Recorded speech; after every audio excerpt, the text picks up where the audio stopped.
Okay, welcome to 10.2, logarithmic functions as inverses. So what is a logarithmic function? We will get into that basically the rest of the chapter, okay? But we're going to start with looking at them as inverses, okay? So just recall from the last chapter, last section, that an inverse, two inverse functions are inverses because they are essentially the flips of each other over the line y equals x. Where if you have standard graph, right, and you've got the line y equals x, just that diagonal across the way, then if you had maybe like a function that looks like this on one side, then you flip it over, the function looks like this on the other side. It looks exactly the same. This is a rough sketch, obviously. Okay, so now we're going to talk about one specifically. Last time we talked about linears, quadratics, radicals, rationals, all the big stuff we've talked about this year. One equation we haven't talked about, though, this year is an exponential function. Now, this shouldn't be new to you. Back in Secondary Math 1, it was introduced, but obviously it's been a long time since then. So, an exponential function is where we're going to start. An exponential function is just what it sounds like. It's where the x is the exponent. That's where the exponential part comes from. And I apologize for the page split. Hopefully that will be fixed in your notes, but if not, no worries. So an exponential function, we can see here that x is the exponent. Up until now, it's been something like x squared, x cubed, 1 over x minus 1, something like that, where x has been a part of the base, if anything. Here it is now the exponent, and that kind of changes things. What do these look like? Well, let's just start out with example number 1, where we're going to graph a few exponential functions, kind of revisit what these look like. Now, the linears, quadratics, they all have ways you can remember how to graph it, but any equation can always be graphed with a table of values. So we're going to use that here. We are going to just start with a table of values. So I'm just going to set up a table, put x on one side, y on the other, and we're going to pick 3 values that we like. Okay, so 3 numbers. I usually like to go with 1, 0, and -1, as that hits both sides of the axis. Okay, both sides of the y-axis. Pardon me. You get, sorry, the x-axis, no, the y-axis. You get all the right-hand side, you get all the left-hand side. Do you have to choose those? No. By all means, you can choose whatever ones you want. But if you don't see both sides, you may guess incorrectly what the other side looks like. All right, so what do? Now that we've chosen these x values, let's take these and plug them in. Recall that any equation on a graph just means that you've taken points and you've plugged them in, right? So let's plug these in. I'm going to plug in 1. So y equals 3. And now instead of x, it's going to be to the first because I chose 1, right? So when x is 1, y is 3. Cool. Plug in 0. 3 to the 0. Anything to the 0 power is not 0, but 1, right? So then now we have 1. When x is 0, y is 1. And then we have y equals 3 to the -1. I got to remember those exponent rules, and that is pretty important here because you want to get both sides. And it's going to come in when we talk about logarithms in a couple minutes. But that's what we get, 3 to the -1, and that is the same as 1/3. Much easier to graph than 3 to the -1st, so we'll write it as 1/3. Okay, so that's our table. Our table is now complete. What do we do with this? We are going to take it and plot it as points. So in this equation, when x is 1, y is 3. So I'm going to go plot the point 1, 3. You see how that works? First, I'm going to need some axes.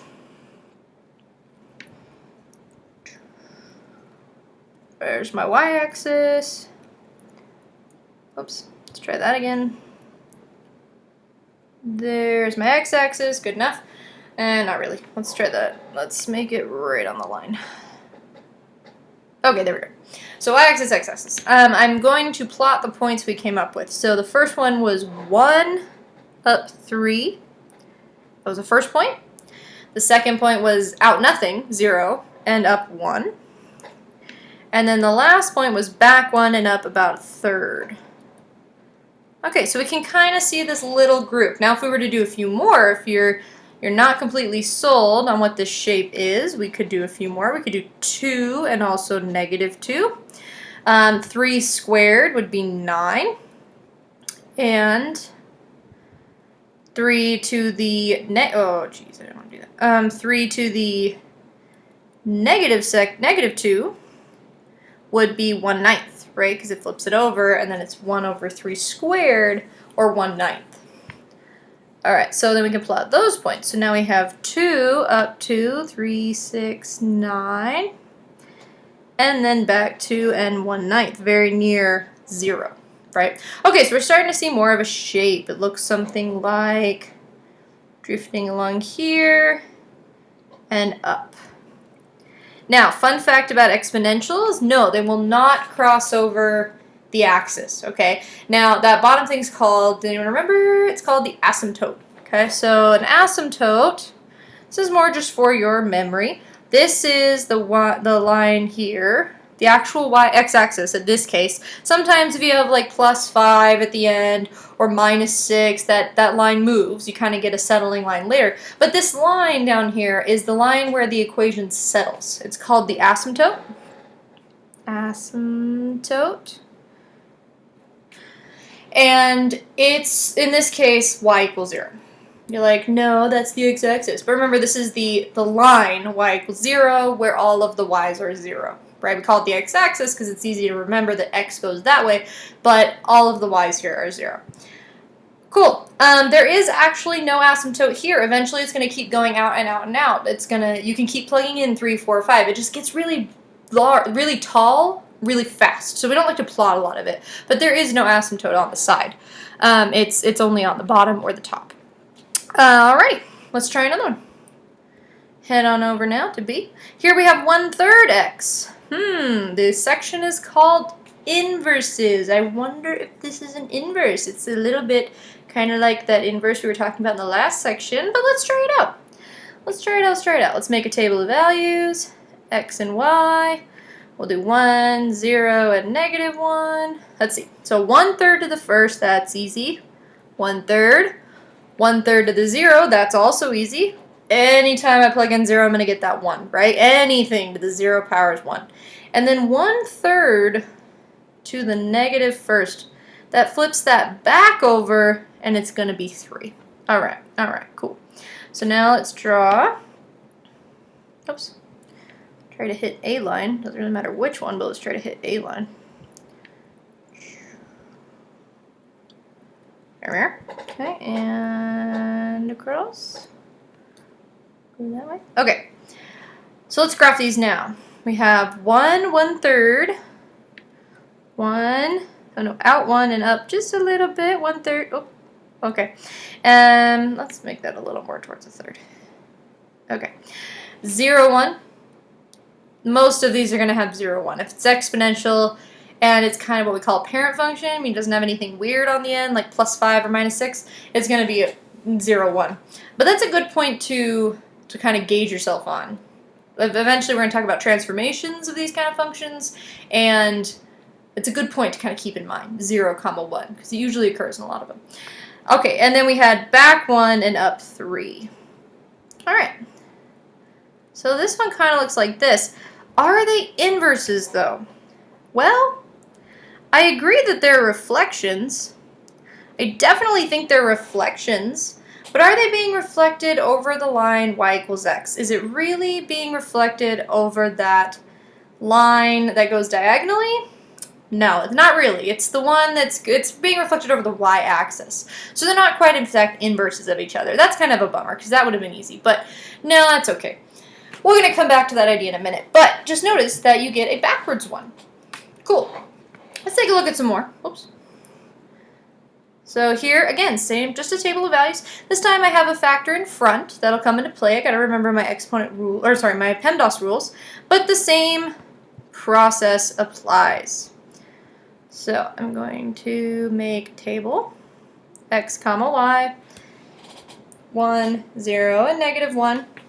All right, so now I'm going to plug in 1. Let's kind of do that down here. So I have y equals 4 times 2 to the first. Well, 2 to the first is 2 times 4 is 8.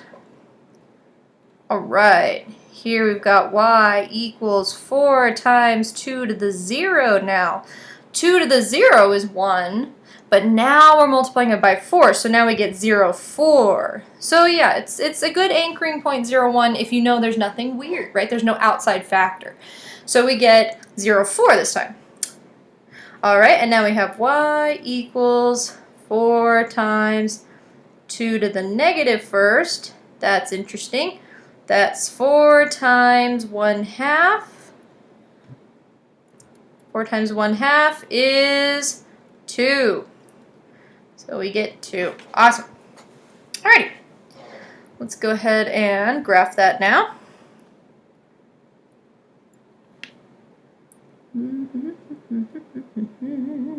Setting up my axes. Okay, cool. So our first one was what? 1/8, I believe. 1/8. So at 1 up 1, 2, 3, 4, 5, 6, 7, 8. 0 up 4. And back 1 up 2. Alright, this is not giving me the point that it kind of curves back on. Maybe we should try a few more, right? And it looks like it's kind of heading farther back. So why don't we try like -3? See what happens when we plug that in. Well, 4 times 2 to the -3rd. That's 4 times 1/8. That's going to be, whoops. Oh, goodness. I do apologize. There we go. That's going to be 1/2. Okay, so 1/2 now. Let's head back over here. So we have -3, 1/2. Okay, it's starting to get like, looks like it's down there. So I think we can agree this one's 1, that one's 1/2. All right, now we can connect these. So if you find that you're not getting the full picture, right? Or maybe you are. Maybe you think that was enough to kind of draw it. Then that's fine. But if you find you're not getting enough of the full picture, then you can kind of start out, or you can add a few more dots, right? You can just add as many as you want to your table of values. It doesn't matter. By no means do you have to choose 3, 4, 5. Anything less than 3 is kind of hard to get the full picture from. But you don't need to do 100 different points, okay? Just until you understand what's going on. Alright, so it looks like this one just kind of got stretched out a little bit, right? It's just kind of got shifted back a little, shifted up. It kind of got stretched. So a little bit of a stretch there.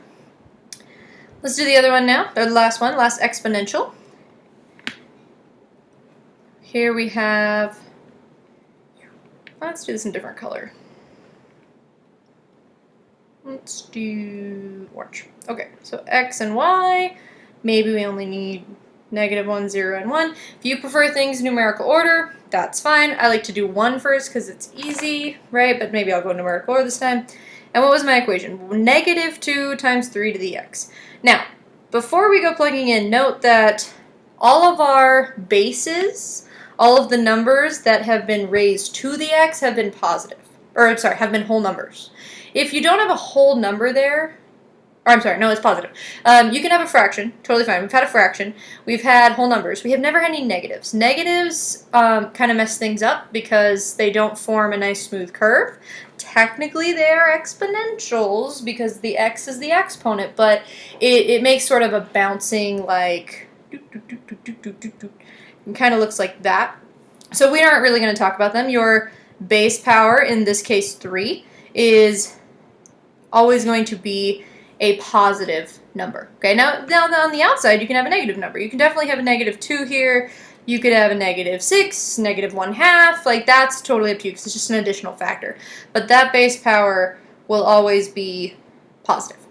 Okay, let's plug it in now. So we have -1, -1, 0, and 1. Y equals -2 times 3 to the -1. That's -2 times 1/3, or -2/3. All right. -2 times 3 to the 0. Remember, 3 to the 0 is not 0, so it's not 0, 0. A lot of people do that. A lot of people get really lazy about it and just automatically assume, oh yeah, y-intercept, it's going to be 0, 0. Cool. Like that whole thing's going to be 0. I just have to look on the end. That's not true. That's not true at all. This one is negative 2. And then 3 to the first is 3, so negative 6 when you times that by negative 2. All right. Oops. Let's draw some better axes.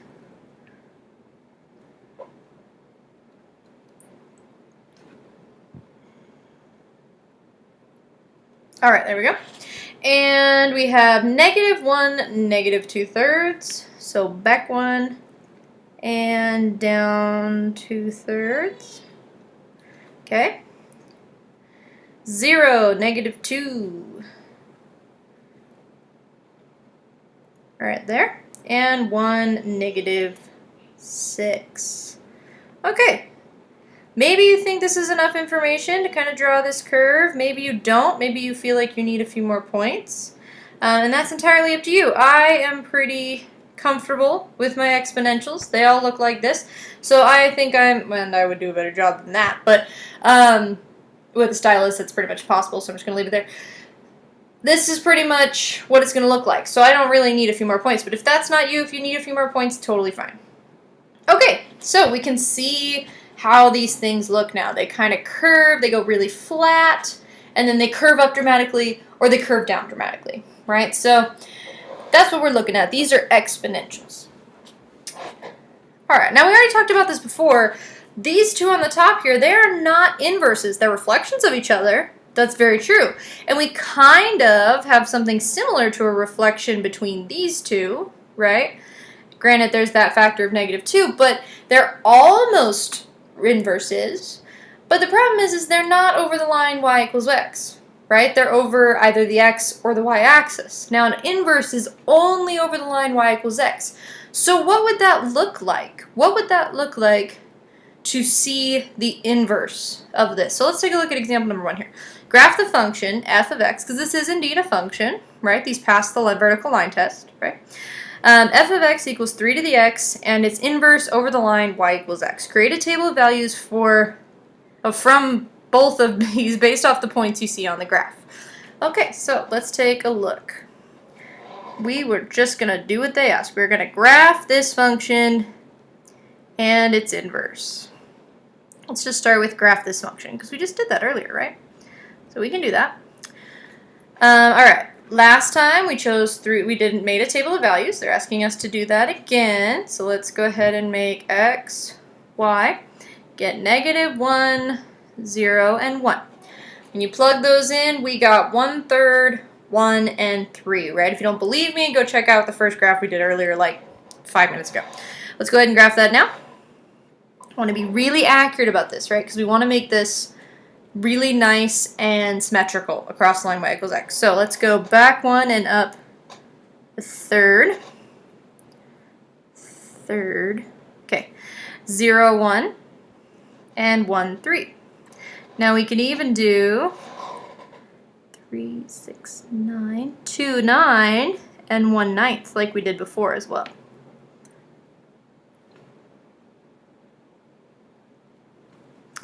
Oops. And then you've got that asymptote kind of skating its way along the bottom. All right, so this is 3 to the x. Cool.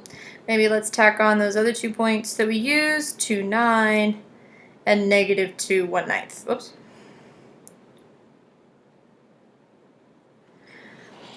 Okay, so we graphed f of x. Now, we need to graph its inverse. Well, how do we graph an inverse? From the last section, we determined that we need to find y equals x, that line, and then flip it over that, right? So we need to flip it over that. Let's first graph the line y equals x.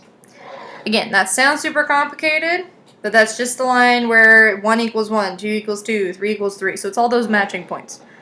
1, 1, 2, 2, 3, 3, 4, 4, 5, 5, 6, 6, 7, 7, 8, 8, 9, 9, 10, 10.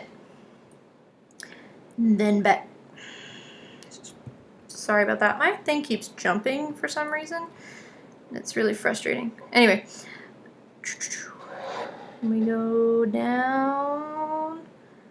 Don't let it get off. And there we are. Okay.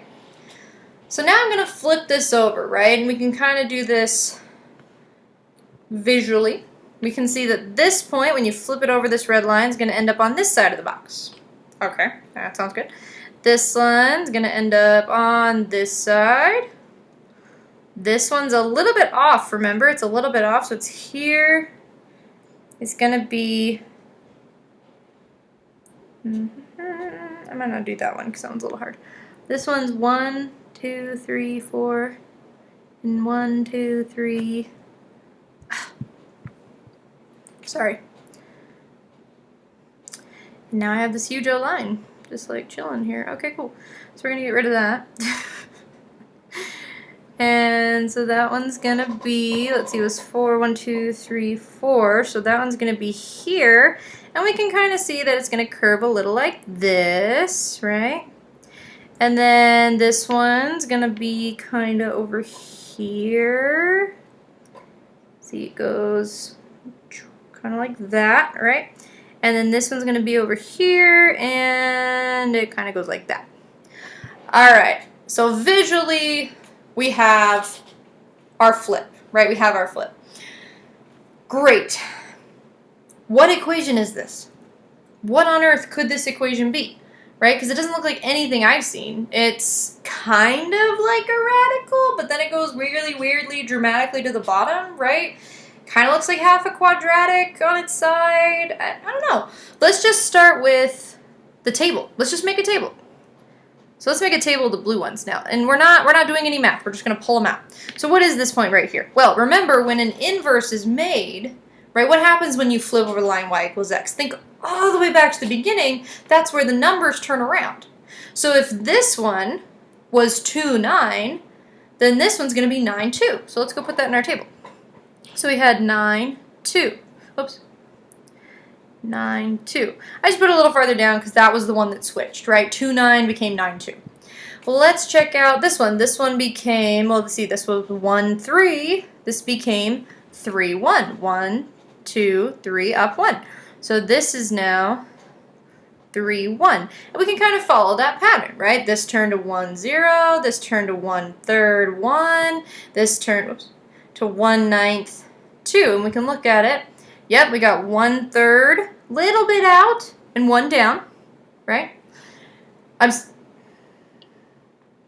Oh, sorry, that was negative. Negative 1. That makes more sense. Yep, so it's 1, 3rd, and then down 1, and then it was over just a little bit more. Like it was 1, 9th out and 2 down instead of 2 back and 1, 9th up, right? So it did indeed flip over, and all of this occurred. Here's the deal, though. With the operations and the equations we've talked about so far this year, nothing fits this pattern. There is no fitting this pattern. There's no operation that does this. But then how does this thing exist? It's got to exist. It has to exist. So mathematicians came up with this special idea called a log, or a logarithm. Short for log, or short is log. Let's say that again. A logarithm. Short version is called a log. It's basically the inverse of an exponential. It's this thing that creates an exponential. That's what it is. There's a bunch of different statements that could come up with it, but this is a logarithmic function. Okay? In fact, this one specifically is log base 3 of x. You're going to be like, haha, what? What are you talking about? Don't worry about that so far. Don't worry about that right now. We're going to talk about what that all means in a second. But truly, it's important to know what a log is. A log is the inverse of an exponential. Just like a radical is the inverse of a quadratic, because a root and a square are opposites, right? There is nothing opposite, there was nothing opposite of an exponential so far. So now we have logs. Logs are the opposite of the exponential. Cool, commit that to memory. Alrighty, but let's talk about this thing. Where did it come from? Head on down or over to the next page and check out this sentence right here. So that gibberish I just wrote out there earlier, the log 3 of x, right? It's just a reworking of an exponential. It's the inverse of an exponential equation.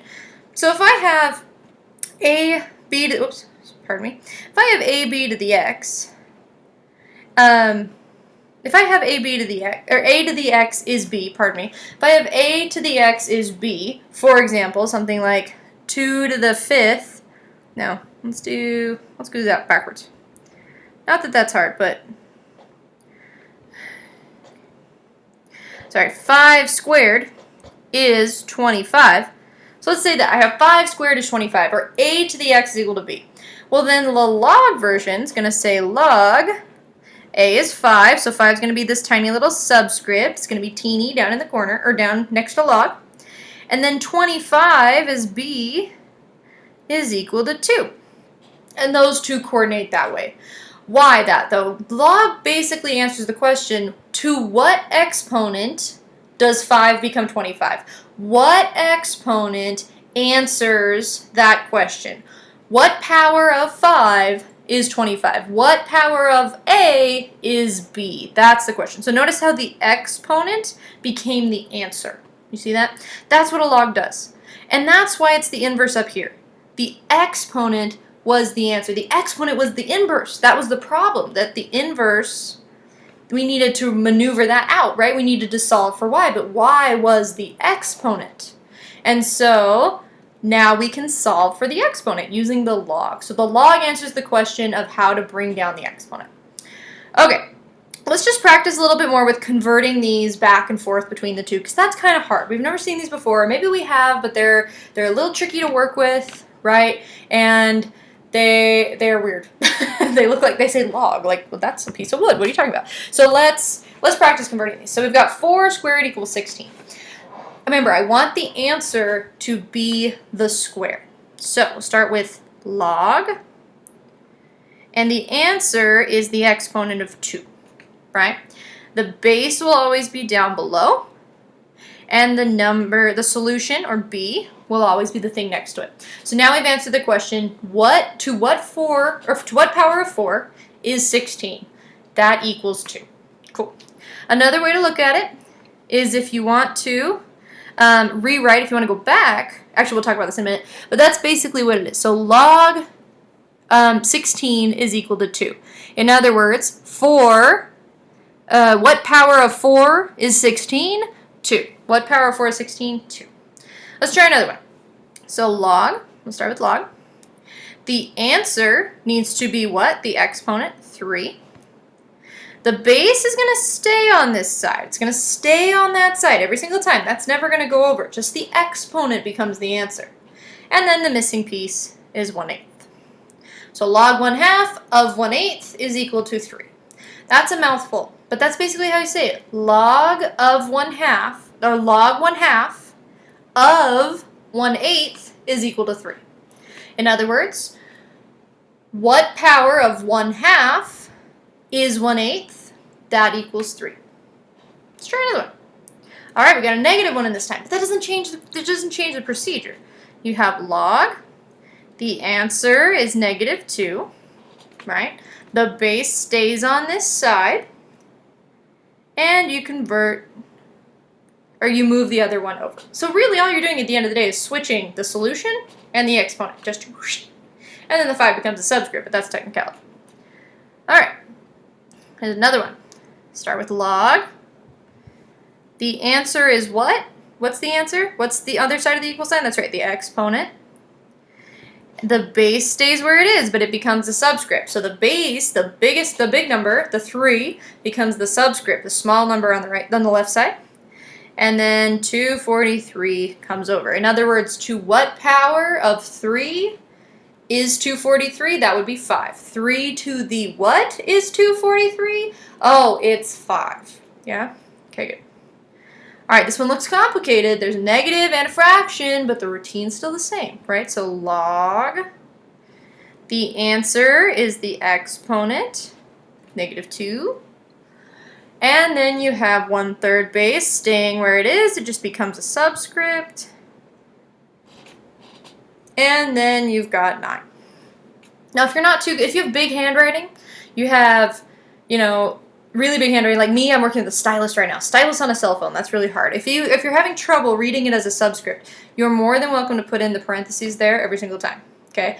As long as you have the word log in front of it, people assume that the next number is your base. Now, there are some cases where that is not true, and we will talk about that at like the end of the chapter. But for now, if you put it at the bottom, we're going to talk about how to enter the computer in a sec. If you put it at the bottom, people will assume that that's the base you're talking about. And we mean the base of the exponent problem, right? Okay, and then the last one, log. The answer is the exponent 1/2. Right, 36 to the 1/2, it cuts it in half, right, 36. So 36 is still the base, and the answer is 6. To what power of 36 is 6? Oh, that's the answer of 1/2, right. Okay, now entering in the computer. For your homework tonight, you may have to enter something like this, right? So this is important to know. Log, to write this, what you see before, you write the letters, L-O-G, okay? And then where you would underscore, so underscore, on every computer it's a little different. There's Macs and PCs and Acers and all this other stuff that you maybe have, or you're doing it on your smartphone. I don't know how you do it, but you want to underscore, and then you type your base. Okay, so if you underscore your base, that's going to put it in. Some computers require a parenthesis, but remember, Canvas will show you whether you got it right or not. Put in parentheses, maybe not. And then maybe another parentheses, 6. Okay, and then equals 1 divided by 2. And slashy, right below the question mark. Okay, so that's what it looks like. So underscore makes a subscript, is the important part by now. If you are still having trouble with it, your device or whatever can't seem to handle that, or maybe you just can't find the button, then always come see me. Don't sit there the night before freaking out because you can't figure out how to enter a logarithm into the computer. Shoot me an email, whatever you can, so that I can help you out. Okay, cool. All right, so that's converting from exponential to log. Now we can do the exact same thing going back, right? You go one way, you can go the other. If you can divide, you can multiply, right? If you can add, you can subtract. Like, it's the same thing. So we're going to go back. Mr. Keller, if you know him, he's pretty cool. He taught me an excellent trick for going back super fast, right? You might think, okay, well, now I need to know. Now I have to take out the log, and the answer was 2, so now it goes, no, try this. Make a circle. Make a circle. If you have to convert back, make a circle. If that helps you convert, great. Go ahead and do that too. This is the circle as well. But if you make a circle, then you have 3 squared equals 9. Just make a circle. Go from the base, around the equal sign, grab the 2 as you're going, and then head back to 9. And suddenly you have your conversion. Okay, if that helps you with the log ones too, then please use it. That's totally fine.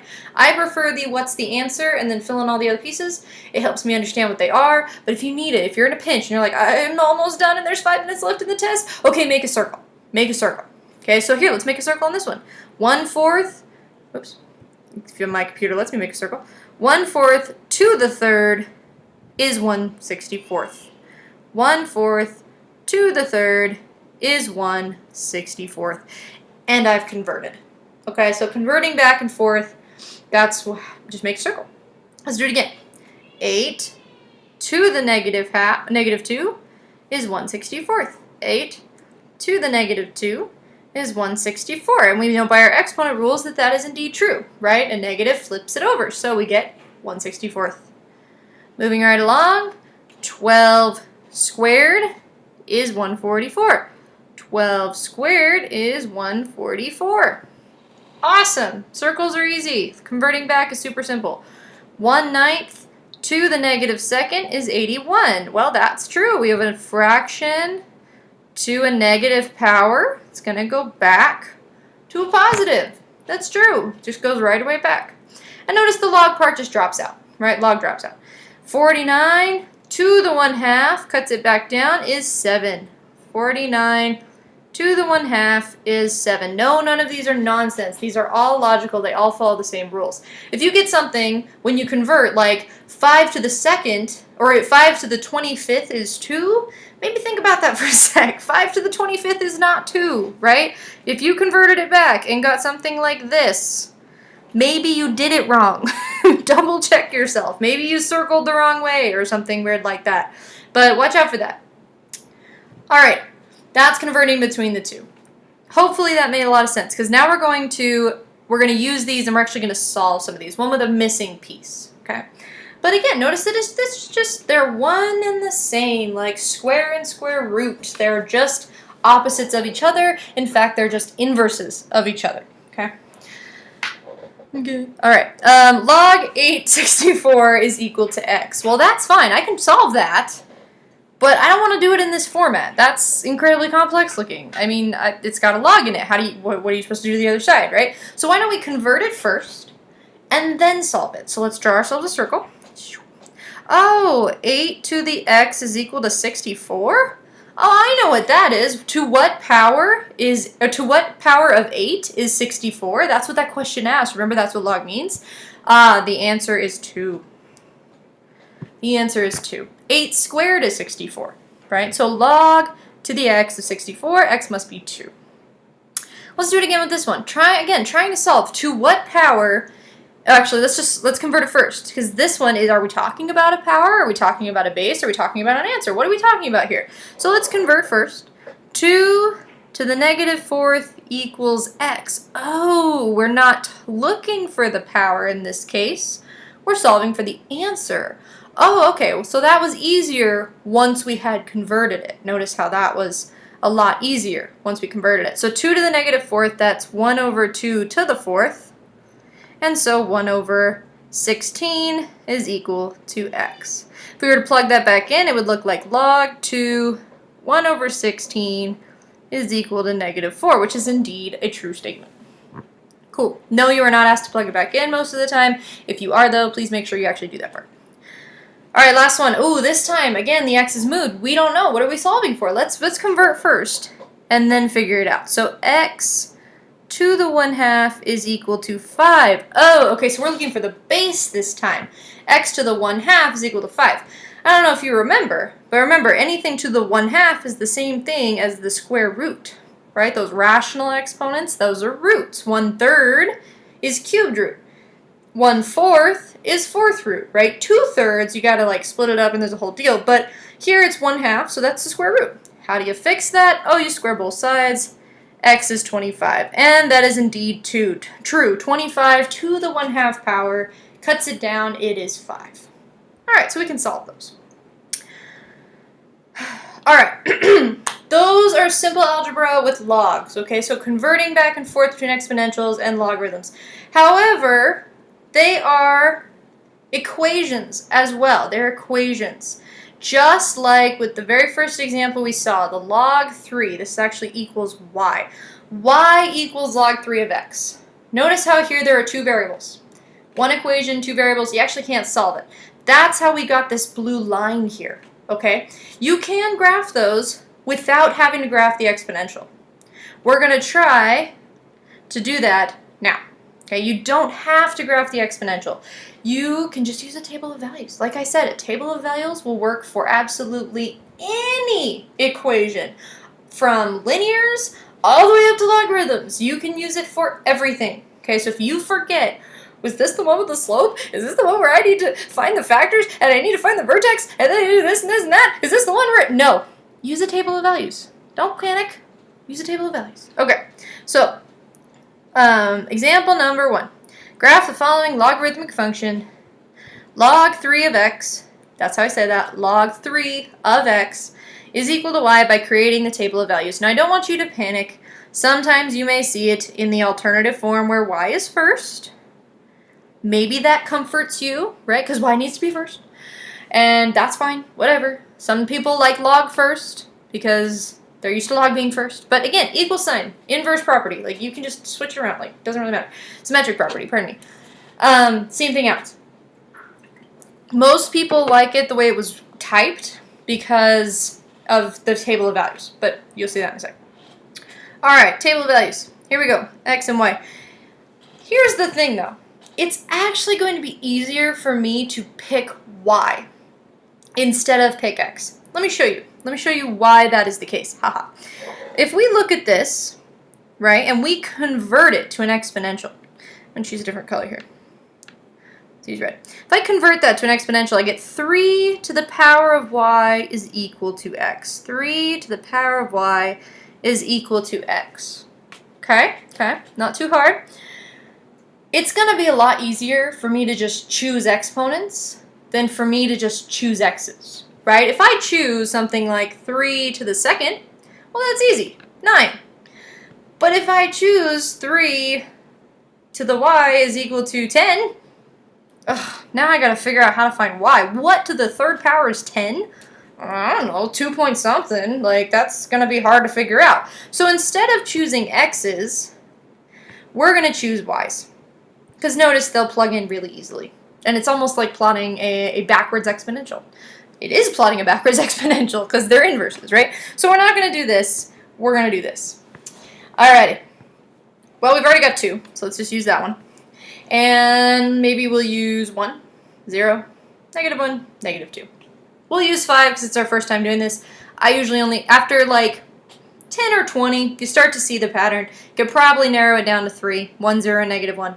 But until then, maybe use 5. Get yourself a nice, solid, like, concrete base. Alright, well, we got this one's 9. 3 to the first, that's going to be 3. Oh. My apologies. You hit the button. Don't hit the button. Okay. Okay. 3 to the 0. That's 1. 3 to the negative first. That's going to be 1/3. And 3 to the negative second. That's 1/9. The reason I breezed through those is because we've done them 3 times now. Right? We did those 3. We made that table 3 times now. It's just now backwards. Right? It's backwards. All right. Because it's backwards, I have to be very careful plotting it. I have to be very careful. I'm going to start with some axes. Never. Okay, hold on. Next time I make these notes, I'm just going to put in ones with axes. Good enough. Okay. So, like I said, I have to be careful now, because I know the tendency is when you switch the table, you want to switch the point as well, right? So I put in 3 squared is 9, so my point is 2, 9, right? But it's not. It's still 9, 2. They still go in the order of the table. So this is still out 4, 8, 9, and up 2. So there's the point. All right, just be very careful of that. Second one was out 3 and up 1. Out 1 and up 0. Do you see, even I did that. Out 0, up 1, when I meant out 1, up 0. And then out 1/3, up, down 1. One of these days, man. Okay, sorry about that. And then 1/3. Okay.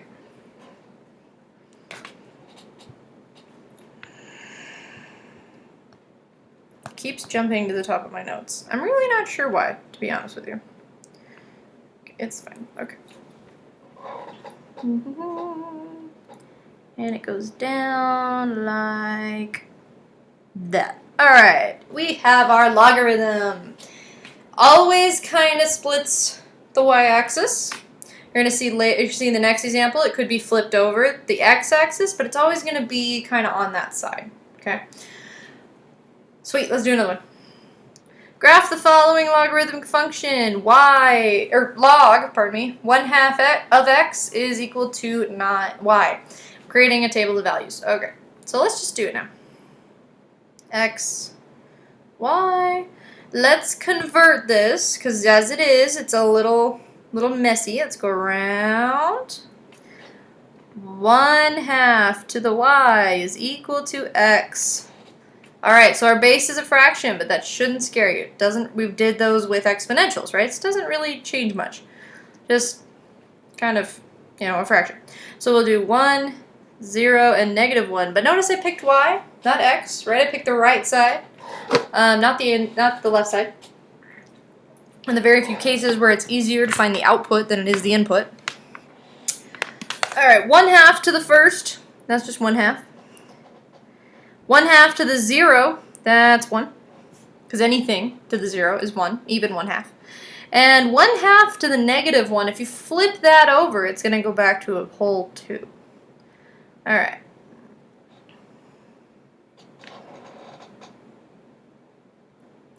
Draw me some axes. And input my information. Now again, I have to be careful that I don't accidentally put 1/1/2 in, because that's how I solved it. I want the point 1/2 1, right? So I'm going to zoom in so I can find 1/2, because that's pretty far down there. 1/2 up 1. Out 1, up, 1/2 1. Out 1, up nothing. Down 1, no, out 2, down 1, right? Because that's what I got. Out 2, down 1. And we can see that this is, in fact, a logarithm. Again, if you want to do 5 values, 7 values, 9 values, whatever you want to use so that you think you have enough, that's up to you. I wouldn't choose all positive. 1, 2, 3, 4, 5, 6, 7 is great, but you're only going to see 1/2 of the information, right? You want some negative numbers. I know nobody likes to deal with the negative exponent rule, but you have to. You've got to do the other side. You need to do the other side or you're going to mess it up. Okay, and there's a beautiful logarithmic equation. Well, let's do another one. Graph the following logarithms. See if you can try this one by yourself. It's not complex. There's no fraction here. So try it out and then come back. Okay, hopefully you tried it out. If you didn't, please pause the video and then come back. But hopefully you tried it out. So I'm going to convert this. 5y equals x, right, around in a circle. Make a table. Choose my y's. 1, 0, -1. 5 to the first is 5. 5 to the 0 is 1. 5 to the -1st is 1/5.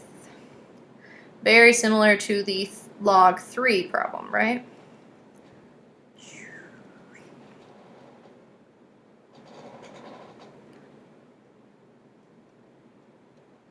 Okay. We had 5 to the first is 5, so out 5, up 1. Out 0, up nothing, or I'm sorry, out 1, up nothing. And down 1 and out 1/5. That should be a lot closer. Like there. Okay, cool.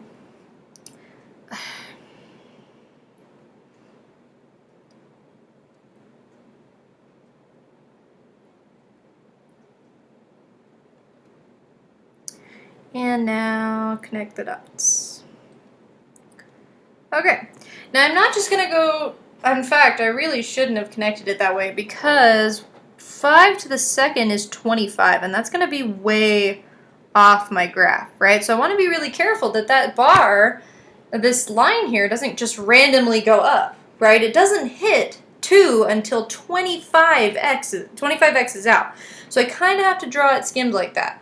And then I also, on the other hand, want to be careful of the asymptote for the logarithm. Yes, there's an asymptote for the logarithm. Just like y equals 0 was an asymptote for an exponential. Recall that up here, right? So we were up here, and we were graphing exponentials, and we had this asymptote thing where it leveled out. We now have the same thing down here with the logarithm, but this time it's going along the y-axis. So this is the asymptote. I think I'm actually in this problem, yeah. So this is the asymptote. Oop, maybe I shouldn't draw it in the next problem. Let's go like that. And this time, it's x equals 0. Once again, you're like, Ms. K, that's the y-axis. But no, I agree with you. It's the y-axis. I'm not disagreeing that that's a statement. But this is the line where x equals 0. 0, 0, 0, -5, 0, -10, right? It's always x equals 0. So the asymptote is x equals 0. All right. I think that's okay. That's okay. All right. So example number 4, graph the logarithm function 1/3. Same thing. But let's get another try just in case, because you're watching this video for some reason. Either you were absent or you need a little bit more time with it, so we're going to do another one. Just going to keep practicing, right? So I take the log, convert it around. 1/3 y is equal to x. Now I create my table, x and y. I'm going to choose the x's. I'm not going to choose the x's. I'm going to choose the y's. because it's going to be easier, right? It's an exponent, so I'm going to choose the y values. I'm not going to choose the x's. 1, 0, and negative 1, right? All right, 1/3 to the first. What I'm doing is I'm plugging in now. So 1/3 to the first, well, that's just 1/3.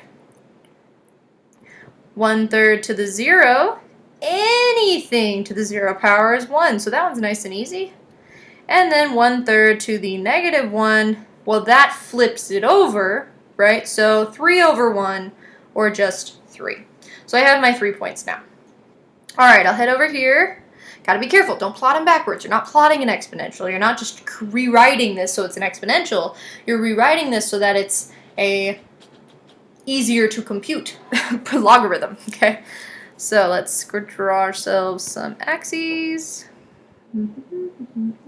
No.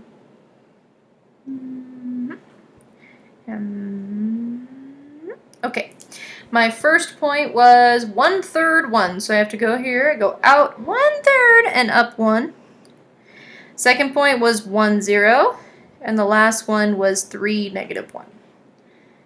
And I noticed the little curve. So for me, when I'm doing these, I see just the 3 little curve, and I know that it runs along that y-axis because that's the asymptote, right?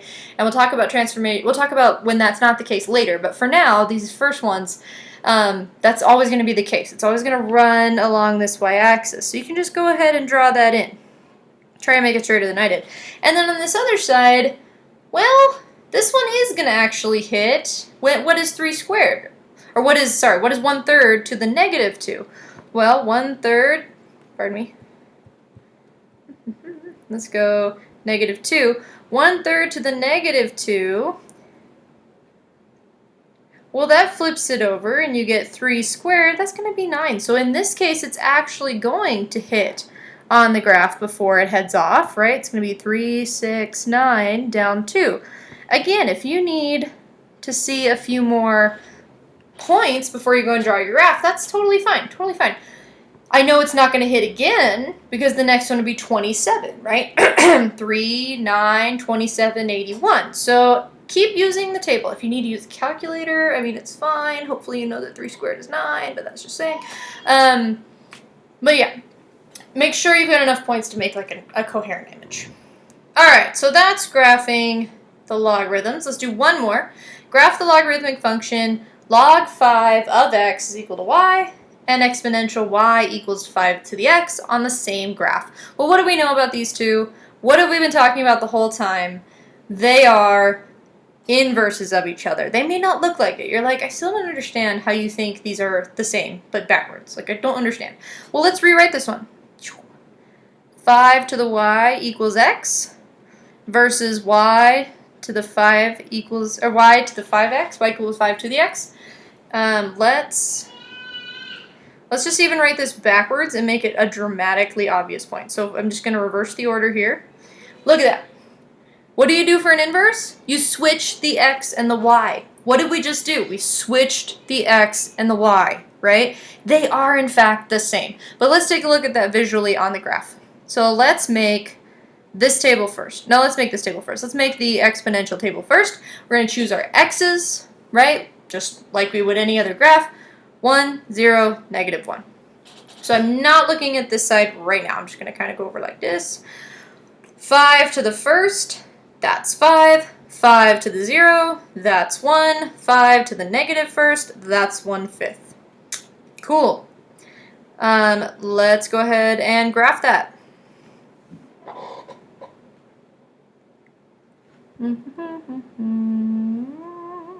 Okay, so 5 to the first, so I chose the x's this time, right? So I have 1, 5, 0, 1, so out 1, up 5, 0, 1, and back 1/5. Okay, so I have this exponential. And I was careful. That is the order with which it appears, right? 1, 5, 0, 1, negative 1, 1/5. This isn't a logarithm yet. We're doing the exponential first. All right, now in a different color, we will do this one. So this one is blue. We're going to choose our y's now instead of our x's. So I'm going to choose 1, 0, negative 1. 5 to the first, that's 5. 5 to the 0, that's 1. 5 to the negative 1, that's 1/5. This is sounding awfully familiar. Awfully familiar. Look at those two. It's exactly an inverse. Exactly the inverse. We flipped it around. Remember, when you reflect over y equals x, you change the x and the y. You switch their places. Way back at the beginning, we had 4, 5. It became 5, 4. This is what we are doing with every single point. So it makes sense, right? It makes sense that these two are inverses. Visually, we can see that as well. So let's graph our 3 points here. We had 5, 1, 1, 0. So out 5, down 1. Out 1, no, I'm sorry, out 5, up 1. Pardon me. That's not 5. 1, 2, 3, 4, 5. Out 1, and then 1/5, right? So, and then this skims the y-axis because that's the asymptote there. And this isn't going to hit 2 until 25, which is off the screen. And are they, in fact, flipped over? They are, right? We see this y equals x line in the middle here. And it does look like someone took that red line, flipped it over, and got that blue line. So they are, in fact, the same situation. They are inverses, pardon me. They are inverses of each other. And we've proved it, both geometrically, on the graph, or algebraically, in numbers. Awesome. All right, let's do one more example. We're going to do one from the real world, and then we'll call it a day. Okay. So, in order to change the electrical properties, semiconductors are heated in a process called furnace annealing. Annealing? Sure. Some engineer's going to tell me how to pronounce that. The pH of an acid bath used to treat a semiconductor after it emerges from the furnace is supposed to be 3.5. However, the pH can cover a range from 3.45 to 3.55 without the semiconductor being rejected. The pH is given by the formula pH is equal to negative log 10 of C, where C is the concentration of the acid bath. Find the range of the concentrations of the acid bath within the semiconductor treatment is acceptable. Okay, so 3.5 is idealistic, right? But they're okay for 3.45 and 3.55. So that's what the pH can be. So we have two things we need to figure out here. One for 3.45 and one for 3.55. All right, I'm gonna zoom in. Okay, so 3.45 is equal to negative log 10C. And we need to solve for C, right? Okay, so let's solve for C. But let's start by getting rid of anything that's not really vital right now. Negative log. I know you're probably thinking to yourself, what the heck is a negative log? What are you talking about? No. It's the same as negative x. It's negative 1 times log. So let's just divide by negative 1 to both sides. So we have negative 3.45 is equal to log 10C, right? So we'll make our little circle. 10 to the negative 3.45 is equal to C. Now, I don't know about you, but I can't do that in my head. So I'm going to go ahead and grab my trusty dandy calculator. 10 to the negative 3.45. That gave me something that looks like this. 3.54813 ... e to the negative 4. What? Please don't write that on a test.